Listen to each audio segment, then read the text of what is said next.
Les films sont plus harmonieux que la vie, Alphonse. Il n'y a pas d'embouteillage dans les films, il n'y a pas de temps mort. Si on ment un peu, c'est pour être plus vrai.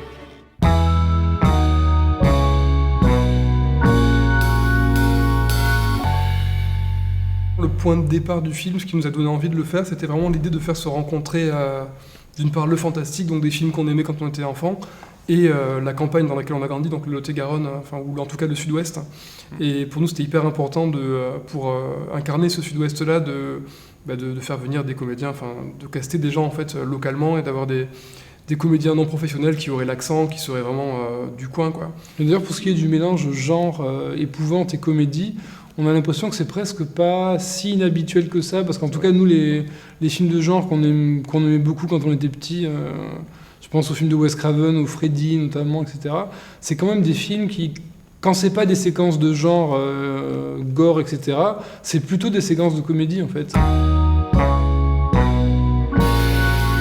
On avait l'impression que la structure classique du film de loup-garou ressemblait au parcours d'un terroriste ou d'un assaillant ou d'un loup solitaire d'aujourd'hui, quoi. C'est-à-dire que souvent les films de loup-garou peuvent être lus comme des coming of age, par exemple Teen Wolf ou Ginger Snaps. Et nous, on n'avait pas du tout envie d'aller là-dedans. C'est vrai qu'on voulait faire quelque chose d'autre. On voulait quand même qu'il y ait une dimension plus sociale au projet dans son ensemble. Et c'est vrai que le biais en fait du tueur, ou en tout cas de la colère ou de la marginalisation nous paraissait assez intéressant, donc c'est aussi pour ça qu'on a choisi le loup-garou plus qu'autre chose.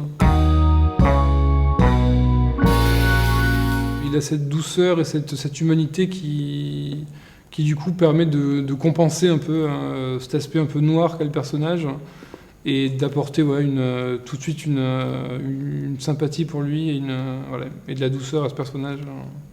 C'est vrai que sur le papier, le personnage était compliqué, il était assez dur. On se demandait comment est-ce qu'on va faire pour que le spectateur puisse s'attacher à ce personnage-là alors qu'il fout le bordel partout où il va et il est assez détestable.